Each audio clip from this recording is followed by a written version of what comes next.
Hello beasts, in today's video we are going to cover the strange disappearance of Conrad Whitlock. Conrad was a wealthy businessman owning a bullbar business with his wife called Whitlock Bullbars.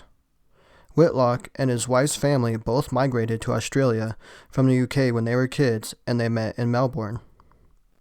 Conrad and his wife Mandy were a close couple, and for the majority of their working lives they ran businesses together. Their most recent business that they ran together before Conrad went missing was a successful bullbar business.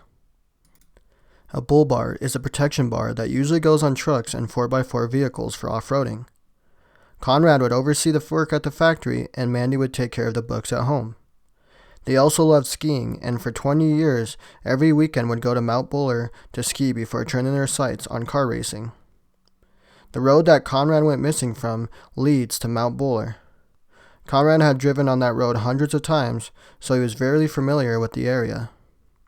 The day before Conrad had gone missing, he and his wife went on their usual Sunday lunch to a restaurant. They talked about car racing and maybe taking a trip to Mount Buller. That night, Conrad had told his wife that he would be out of the house in the morning before she woke. Conrad was known for waking up early, getting breakfast, and heading to the factory to start work. This Monday, however, was different, since Conrad had been battling a persistent headache for weeks, and his doctor told him he needed to get a scan. Unfortunately, he couldn't get an appointment until Tuesday, so he told his wife when he got up early he was going to go in and see if any spots had opened up. The next morning, Mandy awoke alone, but didn't worry because she thought she knew where her husband was. She then worked on the end of financial year accounts for the business with an accountant. Mandy checked if he was at the factory and left some messages on his phone. She hadn't heard back from him by the afternoon, so she called the medical center and was told Conrad hadn't been there that day. She then talked to their business manager, who said he would try and track Conrad's phone using an app. Quote, he called back and said, "It is nearly at Mount Buller," unquote, Mandy said. Quote, "This is when I went, oh my God, something is really wrong," unquote. Police had found Conrad's white BMW at unnamed corner where the phone tracing app had indicated.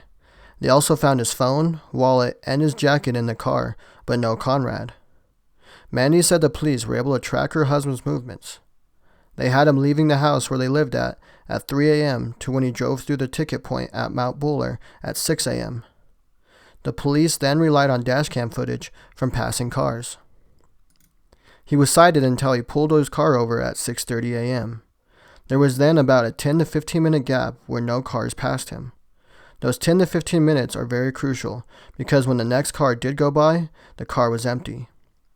They set up a search starting from the car, but it was described as somewhere you wouldn't want to go on a walk.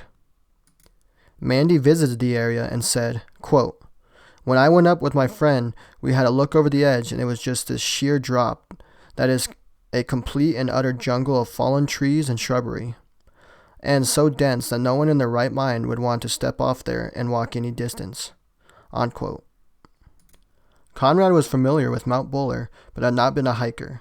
The searchers went over and over the area by Conrad's car, but didn't find a trace of him. They searched the nearby Haiqua River as well, but nothing. This left his wife Mandy with more questions than answers. Mandy said she had to think of all the possibilities, one of those including whether Conrad had intended to end his life, but says that it simply doesn't make sense. Quote, "We had just bought this new race car and he was so enthusiastic about it. He had arranged for some coaching in it and had already raced in it," unquote, she said.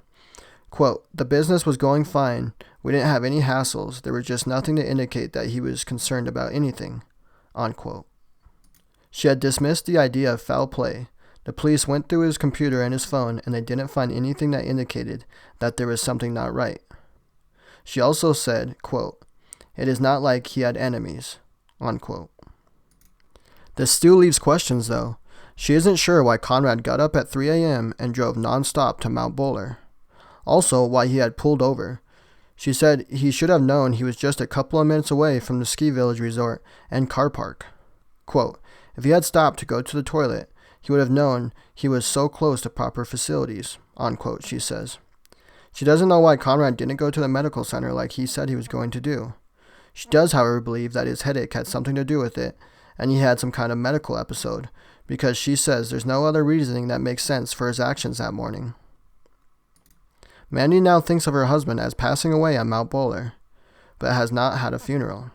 There has been 3 other very strange disappearances in Victoria's remote and rugged high country. It's not so odd that people go missing, but that they stay missing. What do you think happened to Conrad Whitlock? Do you believe that his persistent headache had caused Conrad to become disoriented and confused, leading him to walk into the forest too far and become lost, perishing to the elements? Why do you think he didn't go to the medical center and instead drove to Mount Bowler? Or do you think something else happened to Conrad?